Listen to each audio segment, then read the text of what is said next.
So, Book of Boba Fett.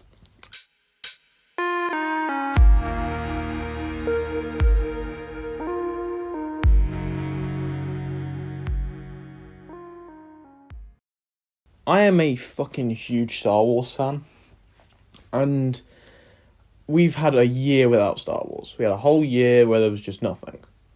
We had Star Wars Visions, which I think I watched the first episode of and just didn't really like. They were kind of anthology, like just artsy experiments, and I got it, but I just didn't really enjoy it. But we had a great year not last year, but the year before, with Mandalorian Season 2. And this year we're getting Obi-Wan, Ahsoka, we're getting Andor, we're getting loads of shit. Like, it is jam-packed Star Wars. This is just Star Wars' year. And we had Book of Boba Fett to kind of kick off the year. Ending in last year, but we have this is like the first show of the year. And I really like it. And as of time of recording, episode 4 has just come out. And is that episode 4? It might be episode 5, I can't really remember. But yeah, fucking hell, this show is good. And the amount of hate it's getting is kind of unwarranted. The show is not a 10 out of 10. It's not a flawless show. Neither was Mandalorian. It is definitely not as good as Mandalorian, but it is not bad. The first episode was really good. I really liked the first episode. I don't get all the hate with it. I'm not going to go in depth in all the episodes because, there's 5 episodes and I can't be asked. But first episode was really good. Getting to see how Boba escaped the Sarlacc pit and just kind of getting closure on that whole thing was just... It was nice to see. And it was nice seeing just kind of what Boba's been up to. And I don't really like the crime lord stuff. I think that is definitely the weakest part of the show. The flashbacks are definitely the highlight.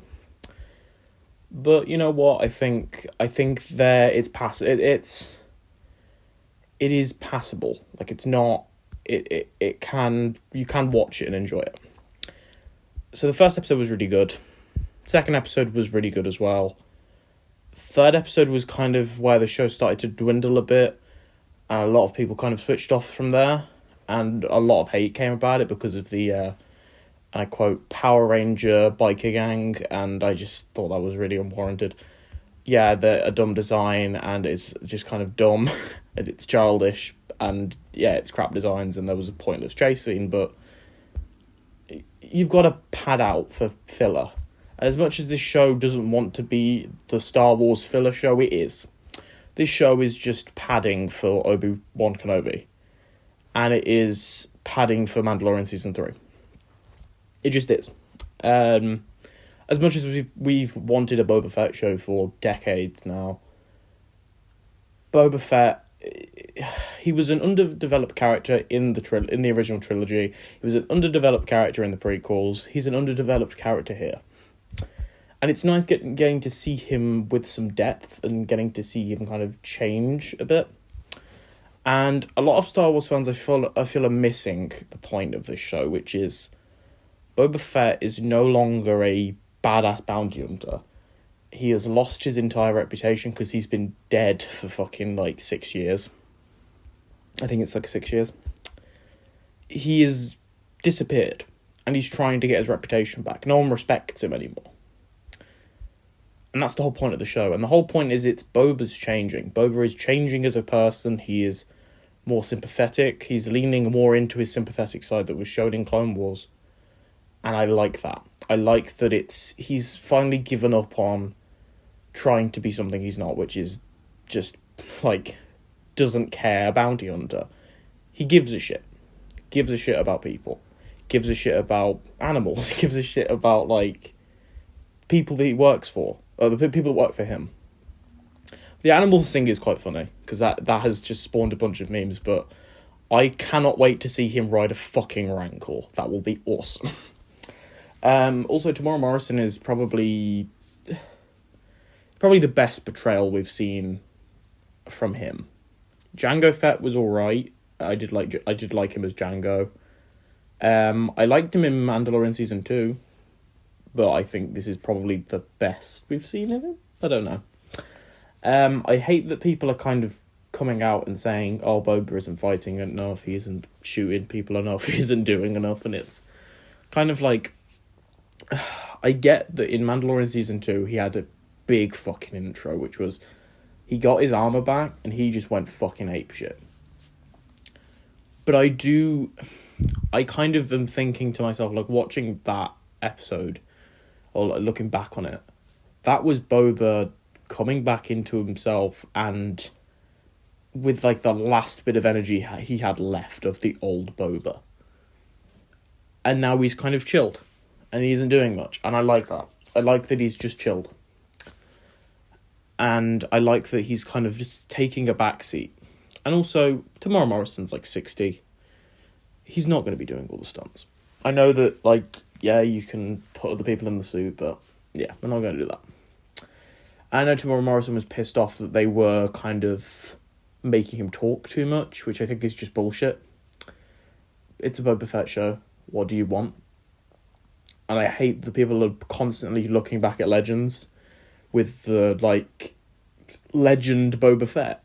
The idea of, like when you look back at Legends, the reason it's called Legends obviously was just a stupid name by Disney, but if you really want to read into that, that's what Boba Fett inspires in other people. Is like, oh, I heard he escaped the Sarlacc pit and he blasted out in his jetpack. Oh, I heard he killed 1,000 men with a gun, like a pencil. He's like fucking John Wick. But the thing is, Boba Fett in canon Star Wars is not that cool. He's never been that cool. I know there are some comics where he's quite cool, but he's never been that cool. And I think it's better to have a version of Boba Fett that's a bit more human. And I do like him escaping the Sarlacc pit. It's a bit more kind of harsh and brutal. He has to kind of crawl his way out instead of, like, jetpacking out like a dumbass. I say like a dumbass, he looked cool, but he spent like a year in that Sarlacc pit communicating telepathically with it. Yeah, Star Wars is fucking dumb. Yeah, I think that it was it's a good series. It's a good version of Boba Fett. And I hate that people are constantly, like, wailing on it and just being like, oh, he needs to be cooler, he needs to do this, he needs to do that. But, like, I think it works. And honestly, I don't want to see Boba Fett like John Wick. I don't want to see that. At least not every episode. Eventually, like in the finale, we know we're going to get our proper action scene. But we haven't got that yet. Now, spoilers for episode 5. Episode 5 is my favourite episode of Book of Boba Fett, but I'm not counting it as an episode of Book of Boba Fett, because it's not an episode. It is an episode. It's a backdoor pilot for Mandalorian Season 3, and it did piss me off a bit. So, episode 5 begins with Din Djarin, and I was like, oh, cool. He gets an action scene, he uses the Darksaber a bit, and he's shit with it. And I think that works. That's like, I missed the Mandalorian action scenes of him kind of just stumbling around. As dumb as it sometimes looks, I like that he's a bit more human. And he kind of, sometimes he looks cool, but especially when he's fighting with the Darksaber, like, he is fucking useless. And I like that. I do like that. Also, you can see that it takes a lot for him to fight with it, so he does have to be quite brutal. So he kind of he cuts the guy in half, which I think was just the coolest shit ever. But moving on from that, I thought the episode was going to cut back to Tatooine. It didn't. This episode follows Mando. Shit. Yeah, this episode follows Mando throughout the entire episode. And it kind of ruins the whole flow of the show. Like, it's just a Mandalorian episode. Like, we have a whole montage of him building a new ship. And I'm just like, okay. It's cool, but I kind of wanted to see this in Mandalorian season 3. I'll get into kind of what happens in the episode. Like he returns to the cove of like Mandalorians. There's like 3 left, and he's part of that 3, which I think is the dumbest thing ever, because there were like 1,000,000 of them. Like, hidden, yes, but there were 1,000,000 of them, and apparently they're all dead now, which is really shit. But you know what? Fuck that. And I fucking hate this armorer woman now. Number one, she's just the most condescending character ever, which I get she always was, but the idea was that, like, she respected Din, and she understood, yeah, he's breaking some rules, he's being a bit of a dickhead, but, like, he's doing it for the right reasons. And she makes him melt down the Beskar spear, which really fucking pissed me off, because that had, like, story reasons for being there. Like, that's the episode Ahsoka showed up in. That's the episode where we, well, no, that's the spear that he used to get the Darksaber. And I kind of hate that he doesn't have it anymore, because it's, like, a really cool weapon, and, like, Din doesn't really know how to use the Darksaber, so it's just kind of shit that he doesn't have it anymore. I guess her reasoning was, it puts all Mandalorians at risk. The Darksaber puts Mandalorians at risk. Like, have you seen what it does to Beskar? It heats it up, and I guarantee you, if it stays on it long enough, it's going to break. So, kind of bullshit there. I was just terrified every time he got that Darksaber out, because he would hand it to people, and I'm like, he better not fucking lose that thing, because that thing is the coolest shit ever. And it really pissed me off when, it's not is it Tar Vizsla? Or, I don't know, it's a Vizsla, voiced by Jon Favreau, challenges him to a duel, and I just knew it was going to go shit, and it was a really weirdly directed fight. It was cool, but it just felt really weird and kind of out of place. I don't know. But it basically concludes in the armourer do the thing of, like, have you ever removed your helmet? Has your helmet ever been removed by others? And Vizsla says no, and she asks Mando, and he has to obviously say yes. And it's, yeah. He doesn't even explain himself either. He just says, "Can I repent?" Essentially. Which is just really fucking dumb. I'm just like, I get that it's your fucking religion, and I get that it's, like, the Mandalorian creed and all that crap, but, dude, it's a helmet. Like, it's a helmet. And also, you did it for the good of... Actually, no. If the easiest way you could have explained it is, the only times he's ever removed his helmet were, first time he was getting healed by a fucking droid. So, it's a droid. Second time, he was in that Imperial compound and he had to remove it. And he was doing that to protect another member of his, like, creed. So I feel like that would have probably been, like, alright. But either way, and then the third time he did it just to kind of do it. Just, yeah, say bye to Grogu. But you know what? Fuck that fucking woman for, like, basically telling him to fuck off. You're no longer Mandalorian. Like, fuck you. Like, I was waiting for him to pull out the Bo-Katan line, which is just, we are religious zealots, we're fucking crazy. Like, you have taught me to not take my helmet off. Like, it's such a dumb rule. But, either way, he leaves with the Darksaber, which is a fucking miracle. I was really waiting for her to be like, yo, you can't have the Darksaber anymore, because you're not Mandalorian, which would have been just bullshit. But either way, fucks off. And he goes to Tatooine. There's some funny comedy with him having to, like, take all his weapons out, and he just kind of, like, presses a button on his gauntlet and the whistling things come out, and they just, like, which I thought was quite funny. That, and then he goes to Tatooine and he asks that mechanic woman if she has a Razor Crest. She doesn't have a Razor Crest. She has a Naboo starfighter, which was really weird. I thought it was a pod racer at first. I was like, please don't tell me he's going to be going around a pod racer. But no, it was a Naboo starfighter, which was a really cool reference, I guess. Cool callback to Phantom Menace. But yeah, there's a montage, because we always need a montage. Yeah, so that finishes, and he's got a new chip, which is a like chromed out Naboo starfighter, which I think looks really cool. And yeah, he goes flying in it and gets caught by police. He basically gets pulled over, and then he just fucks off, which I think was a cool scene. And then Fennec Shand asks him to meet up with Boba. And he says, I'm doing it for free, but I need to see a little friend first. And that's where the episode ends. And I like it. I like the episode. I just don't think it's a Book of Boba Fett episode. And there are multiple scenes that could have been cut.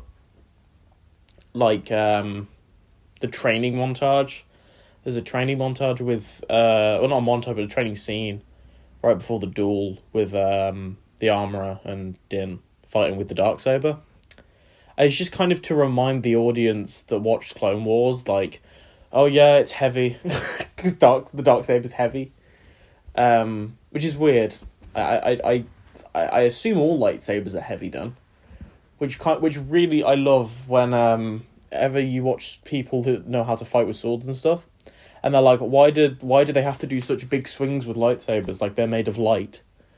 And I love commenting on it and just going, read anything up on lightsabers. They weigh shit. Like, they weigh so much to some... Like, if you're not force sensitive, lightsabers weigh so much. Which is something the sequels just fucking ignored. Which really pissed me off. Like, Finn just picks a lightsaber up and could just use it. Like a baton, which is like, it was cool at the time, but when you really think about it, like logistically, it's like the only reason Force sensitives can even use a lightsaber well is because they focus all their energy into it and like kind of balance it out, perfectly balanced and shit. Like, go full Thanos, I guess, but they like balance. This is just from what I know of Star Wars lore. You essentially ignite it, and because the kyber crystal is connected to you, or even if it's not your kyber crystal, you are connected to the Force. You basically have a degree of control over the intensity of the blade and all that kind of crap. So it's lighter, but it still has weight to it. That's how they can do spins and shit. And people are like, oh, that's why they can do it so fast, because it's weightless. And I'm like, try pick up a lightsaber toy and try and spin it without the blade up, like the ones that collapse. Try and spin it. I promise you look like a tit. Like, there's no weight to it. That's how they spin. It's with momentum. You don't have momentum if there's no weight. It's bullshit. But I like that with every swing it gets like increasingly heavier, and by the end of it he's just dragging it across the floor at her, which I thought was really funny. That was a really funny scene. But yeah, I just wish that some of these scenes were cut. Like, or made shorter, just cut back to Boba. Like, this entire episode was like a flashback episode. Which, sure, if you want to do that, like the last episode was, but the whole point of the flashbacks were, it's flashback to Boba. It's called The Book of Boba Fett. It's essentially like someone is reading the diary of Boba Fett, and they're just going through it. That's what the Book of Boba Fett. It's the whole point. But it's like the Book of Boba Fett and Din's here. Like, it's just kind of, it kind of felt out of place. But it was a good episode. I really hope next episode focuses more on Boba, because we've got 2 episodes left, and I swear to God, if the next episode is him going and visiting Luke just for some fan service, I'm going to be so pissed. And I hated that the Armourer brought up the fact that Grogu isn't allowed attachments, fucking bullshit. I swear to God, if they do canon Luke, that's like, yeah, no attachments, we gotta be depressed as like celibates and like fuck that. You've like, go Legends Luke. Like, I want to see Grogu with buddies. I want to see Luke getting married. Like, we got to do something. I think there's a rumor somewhere that Mace Windu shows up. I think Mace Windu is dead because Mace Windu was like 50 when he died, and even if he didn't die from that, it's been how many years? 20 years. It's been 20 years. Actually, almost 30 years now. So he'd be like 80. He'd be like 80. So I don't want to see Mace Windu show up because he would be like 80. He would be an old man just with a purple lightsaber in one hand, all mangled up from Force lightning, just like, oh, come get your Boba. Like, fuck off. Like, I know Jedi can live longer than most beings, but like, fuck off. Like, no, we're not doing that. But yeah, I am excited to see Grogu again, but at the same time, I kind of hope that we don't see Grogu again. I kind of hope that maybe next episode it just cuts and Mando's back, and that's left for Mandalorian season 3. Mandalorian season 3 needs to have good shit, and we've already essentially seen the first episode, and everything from the end of season 2 has been resolved. Like, Din with the Darksaber, he just has it. Where Moff Gideon is. They alluded to where Bo-Katan is. We know where Grogu is. We know where Luke is. Like, we don't know what planet they're on, but we know that they're somewhere. So it's just kind of like a lot of stuff's just been resolved. And I don't like that. I kind of just like, please wait for season 3. But either way, this episode was good. It was definitely a highlight. And yeah, I think I am excited for next episode. I will definitely do an episode on it. But yeah, so yeah, Book of Boba Fett is good, and I fucking hate it when people are saying it's bad, because it's like, it's good. It's a good show. Yeah. So yeah, just in conclusion, good show.